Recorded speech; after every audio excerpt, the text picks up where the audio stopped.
এখানে আমরা একটা শব্দ দেখতে পাচ্ছি, শব্দটা হচ্ছে ফ্রেন্ড। তো ফ্রেন্ড মানে হচ্ছে বন্ধু, শব্দটা কিন্তু একটা নাউন। যদি কোনো নাউনের সাথে এলওয়াই আমরা যোগ করি তাহলে দেখি কি হয়। এই নাউনের সঙ্গে আমরা কি যোগ করলাম, এলওয়াই, হয়ে গেল ফ্রেন্ডলি, FRIENDLY, ফ্রেন্ডলি। ফ্রেন্ডলি মানে হচ্ছে কি, বন্ধুত্বপূর্ণ। আমরা কার সঙ্গে এলওয়াই যোগ করলাম, নাউনের সঙ্গে এলওয়াই যোগ করলাম। তাহলে নাউনের সঙ্গে এলওয়াই যোগ করলে শব্দটা কিন্তু অ্যাডভার্ব হয় না, শব্দটা হয় একটা অ্যাডজেক্টিভ। আমাদের স্বাভাবিক একটা ধারণা যে স্বাভাবিকভাবে কোনো শব্দের শেষে এলওয়াই যোগ করা থাকলেই মনে হয় সেই শব্দটা অ্যাডভার্ব হয়। নো, নেভার, এটা কিন্তু হয় না। যেমন আর একটা শব্দ লাভ, এই লাভ মানে কি বলো, এই লাভ মানে হচ্ছে ভালোবাসা, এটা কিন্তু একটা নাউন। তাহলে এটার সঙ্গে যদি এলওয়াই যোগ হয় তাহলে শব্দটা হয়ে যায় কিন্তু লাভলি। আর লাভলি মানে কি, সুন্দর।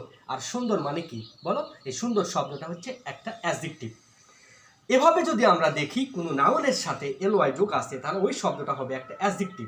আবার দেখো ব্রাদার একটা নাউন, ব্রাদারলি মানে কি ভাতৃসুলভ। আবার মাদার একটা নাউন, এর সঙ্গে এলওয়াই যোগ করলে কি হয়ে যায়, মাদারলি মানে কি মাতৃসুলভ। ফাদারলি পিতৃসুলভ। এভাবে আমরা খুব সহজেই কোনো নাউনের শেষে এলওয়াই যোগ করলে ওই শব্দটা অ্যাডজেক্টিভ করতে পারি। Thank you very much.